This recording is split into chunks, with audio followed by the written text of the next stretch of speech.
Hey Dynamic Stars, how are you? Azurite 22 here, out at the waterfront. I mean, it's such a beautiful day. You will never believe it is January 11th, 2020 in New York City. Can you believe this? It is not cold. It is like a beautiful spring, early spring day, and you can't beat the view. You can't beat the view. Anyway, I'm sorry. I'm just feeling this energy, all this water, because we have the waters of both mothers here. We have Yemoja and we have Ochun, Auset, Het-Heru, Isis. I mean, that energy mixed together, you can't beat it. It is divine feminine on fleek, on 1,000. And the energy has been hitting me. I've been feeling the waves and moving with it, but I digress. We are here today to do a video about lucid dreaming and how to wake up in your dreams. This is something that a few of the people that I've been working with have talked about, and I was giving them some pointers, and I thought maybe a video would be good to do on this topic.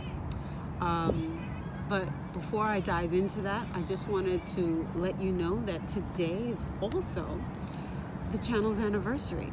January 11th, 2019 was the first time that I had my official reading table all set up, and I did my first pick-a-card readings, that I did in earnest.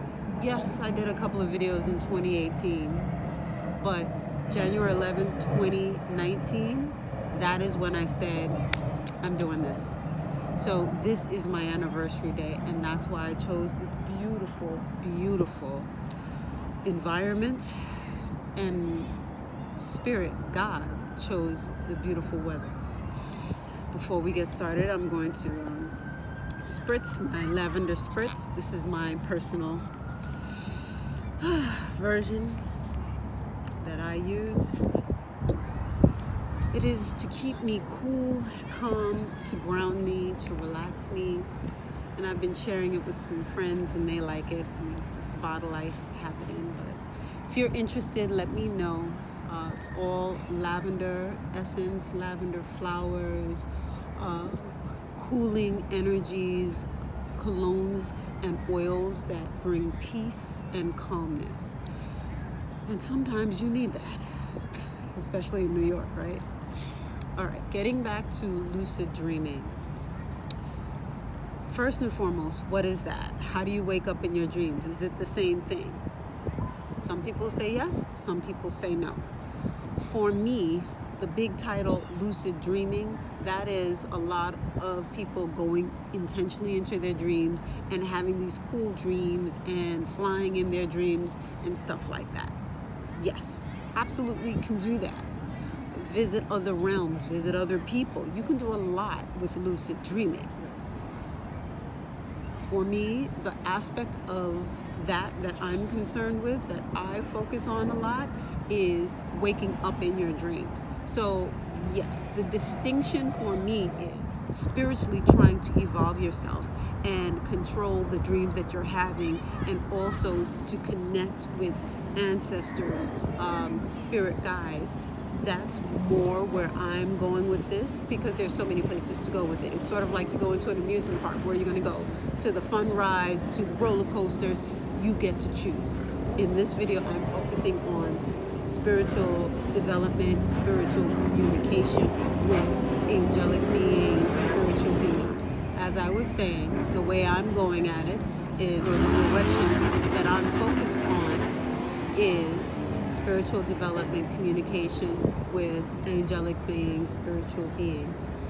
So for that, first you must have the intention that you are actually going to wake up in your sleep, that you're protected by your spirit guides, that you're protected by, if you're working with archangels, that you're protected by the archangels, whomever you're working with most. Archangel Michael, Archangel Gabriel, Archangel Uriel, Ariel, whomever you're working with. Chamuel is wonderful for working on relationships.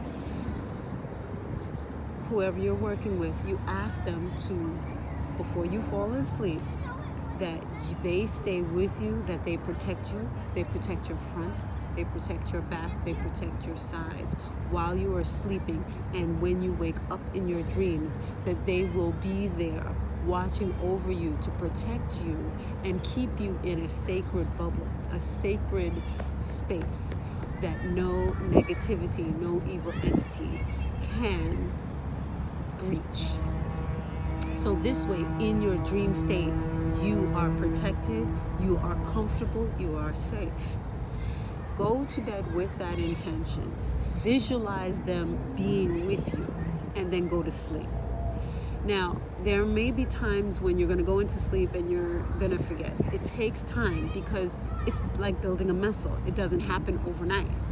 So once you get into sleep and you find yourself dreaming, what you can do now is, if there's a dream that's happening that is not quite to your liking, because many times people are having nightmares or dreams that they're not comfortable with, things that they don't want to deal with in life, maybe is showing up in their dreams, because that's how spirit works sometimes.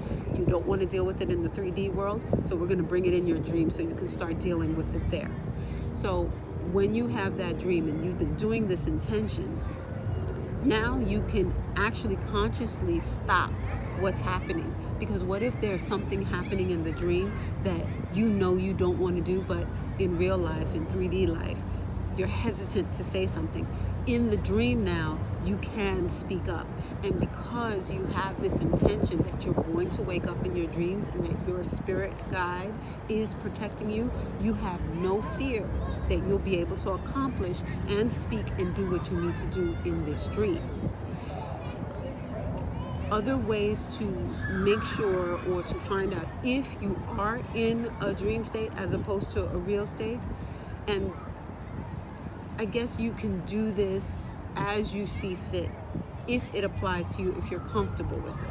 These are reality checks, checking to see if you are actually dreaming or if you're awake, because in the dream state, it's very difficult to know. So you have to start first in the daytime, when you're awake, when you're not sleeping. Look at the clock. Actually look at your watch or look at the clock, look at your microwave, look at wherever the clock is, and just see what time it is. Look away and look back. This is in real life. And the clock is going to do what the clock does. It's either not going to move very fast, or if you looked away for a minute, it's only going to advance 1 minute. Okay? And you do this periodically through the day as a habit. So when you're in the dream state, you'll look at the clock in the dream state, look away, and then look back. In the dream state, it's probably not going to be staying at the same spot or 1 minute later. In the dream state, it might be 3 hours later. It might be the next day. Who knows what the clock is going to do. But in the dream state, it's not going to move the way it does in 3D. That's one way of checking to see if you're waking up, if you're awake, or if you're asleep.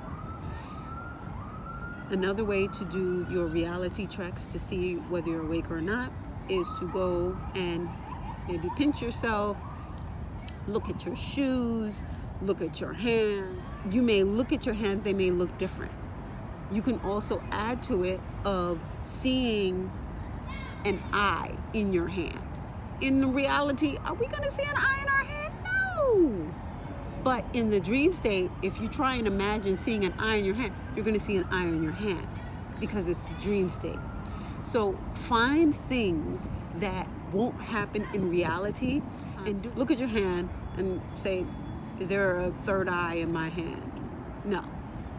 So this way you get into the habit of doing it, so it's not unusual. So if you do it in the dream state, it's like, oh, I do that regularly. But now you're going to see the eye. Or you might see something else in your hand, something that shouldn't be there, literally embedded in your hand, because that's the goal. Because in the dream state, that can happen. In 3D, that can't happen. So whatever other example or something else Or you might want to try and tie your shoe in the dream state. In the dream state, you might not be able to tie your shoe appropriately. Your shoe might turn into something else. Your shoe might grow wings or something like that.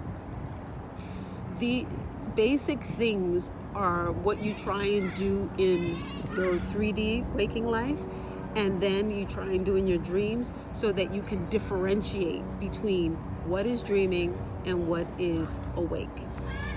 Once you establish that you are dreaming, now you can actually do various things. And this is where some people now go into, jumping off a building and flying. Some people, wish to visit other realms, visit other planets, different galaxies.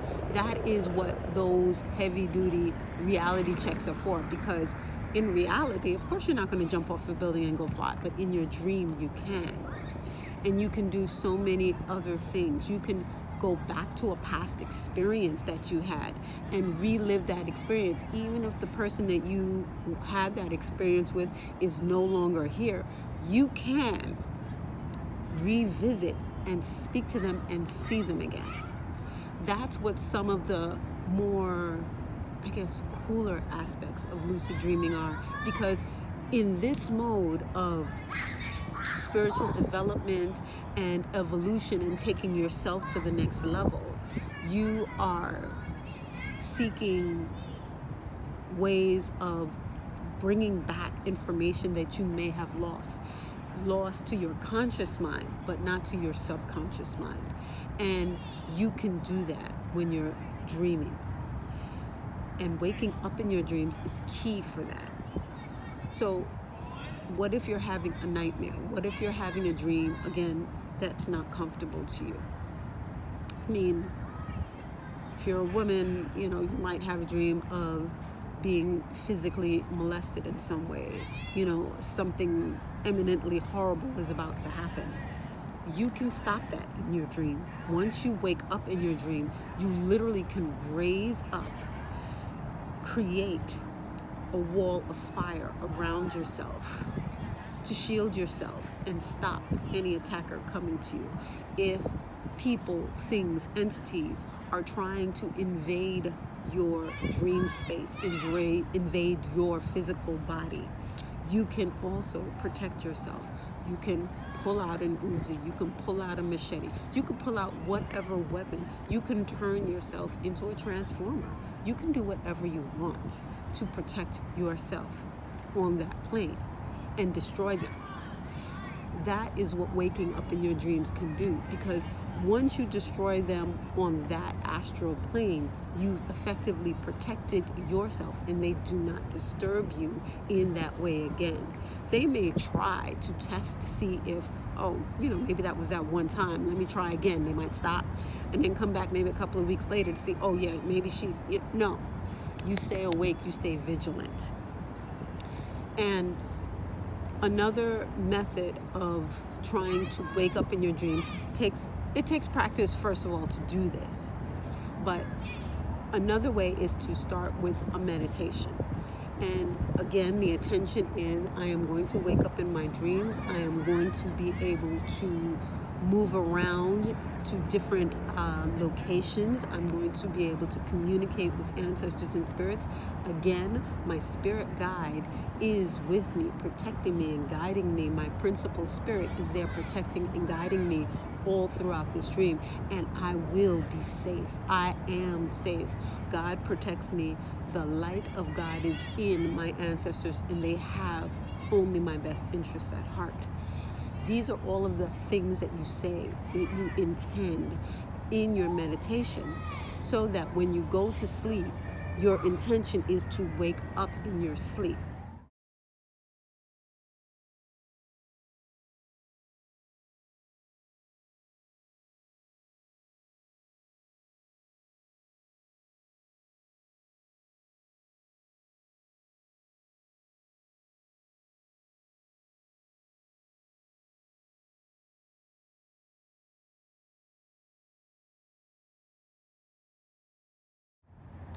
So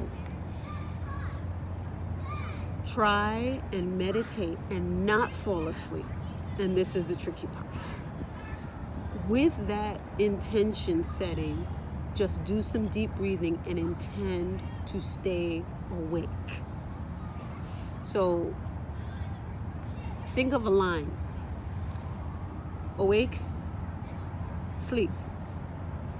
Somewhere over here, you're neither awake nor you're asleep.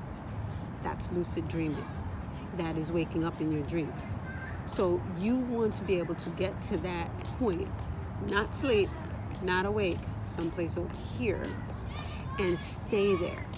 So the other idea is, instead of just waiting until you fall asleep and then checking to see if you wake up in your dreams, you can intentionally try through meditation to go to that state and stay there.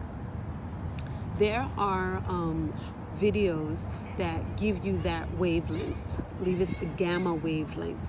And you can listen to that and it shall get you there, and that'll keep you in that state so that you can more easily get into the lucid dreaming state. But you can do it without the music. It's just, if we have it, might as well try it, right? That's something. I'll put that link below so that you can actually try it and see if that works for you. Again, it may take time, but if you don't use the gamma, fine.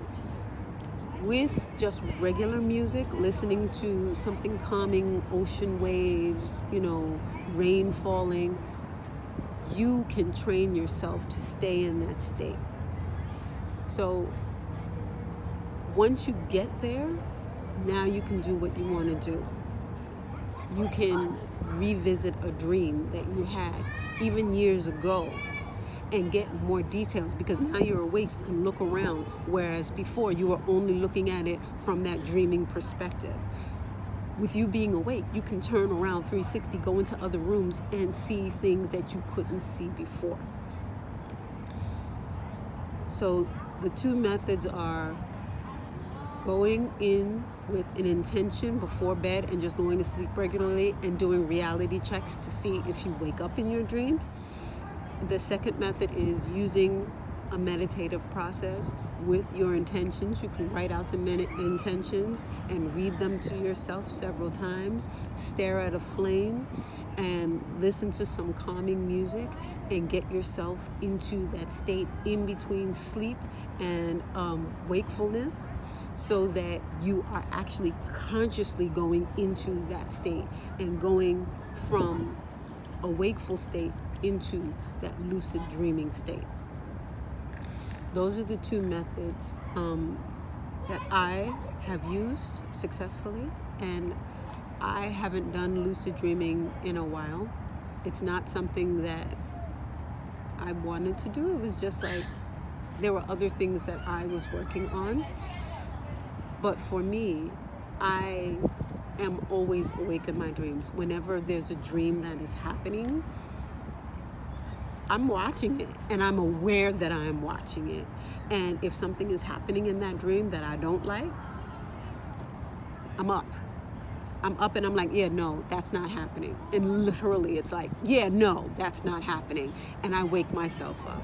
There was a dream a couple of weeks ago, and I would call it a nightmare, but it wasn't, because I saw what was happening and it's like, no. And I literally sat up in my bed, eyes popped right open. It's like, no. I got up, I saged my house, I saged myself. I used my calming spray, my lavender spray, and I calmed myself. And I did a meditation, a calming meditation, to release any tensions and energies. And I, of course, sat down and wrote down what the dream was. And I asked Spirit, what is this? And I checked to see what it was. And it was more something to bring my attention to it. It was a concern that I had in 3D life that I had pushed to the side. So it came in my dreams. Just as I discussed, I guess clearly for me to wake up to the fact that you're ignoring this. And this is how so life works. That was how my spirit made me aware of it. So there are different ways that your spirit is going to communicate with you through dreams. So I guess what I'm saying is I used to do lucid dreaming years ago, and practicing actively waking up in my dreams or being awake in my dreams. And I haven't done that in about 15 years. And even now, today, the skill doesn't leave you. So it's just like riding a bike. Once you learn it, it doesn't go away. So I hope you enjoyed that video.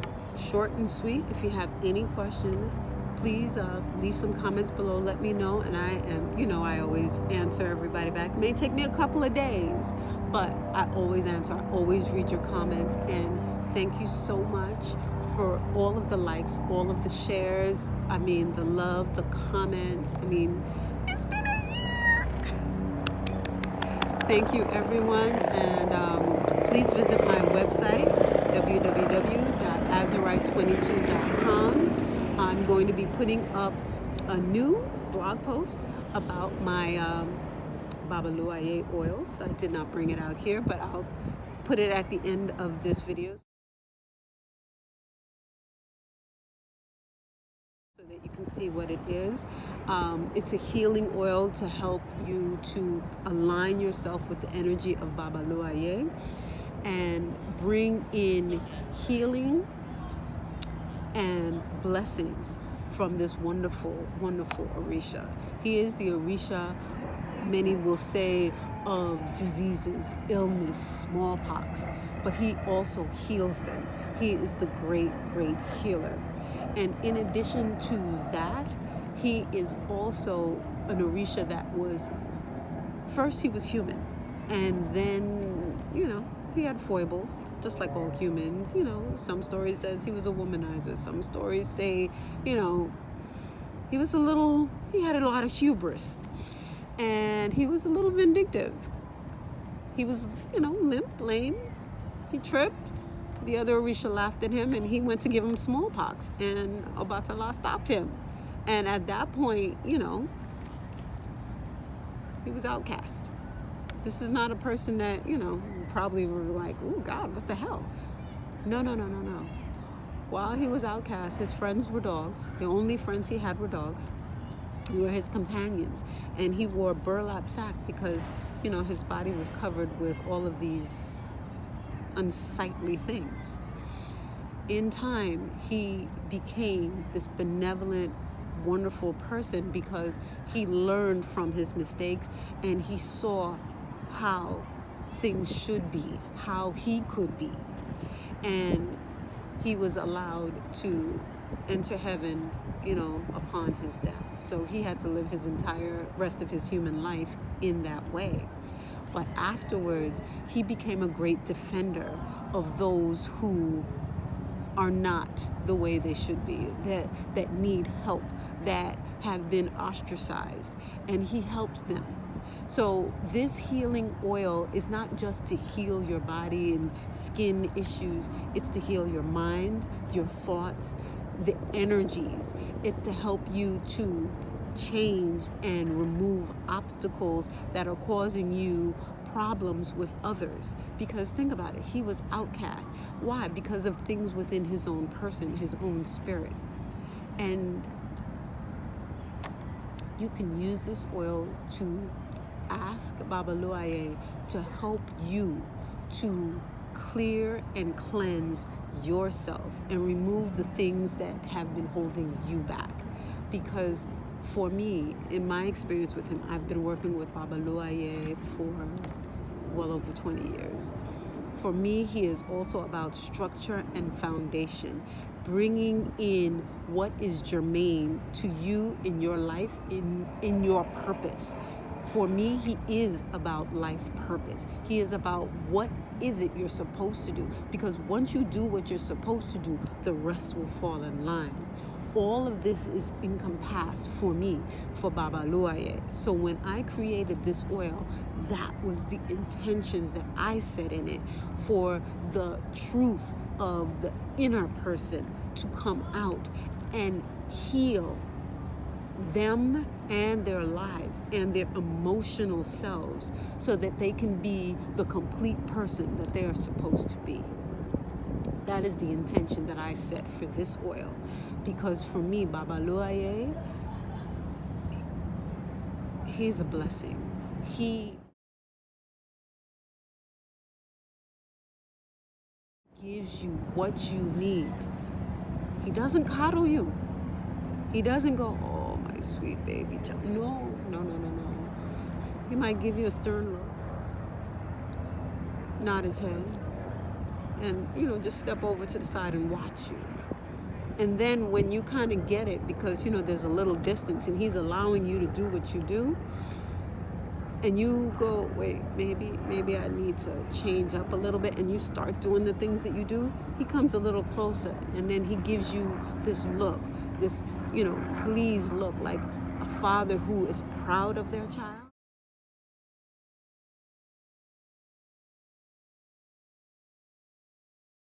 And you feel that love, that radiance coming from him, of his approval and his acceptance, of his blessings. Anyway, that is Babaluaye for me. And that is the oil. I digress. I will end it here.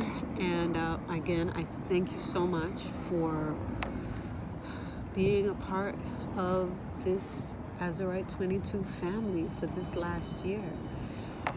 May you continue to come back, and may you continue to find blessings in the things that I share.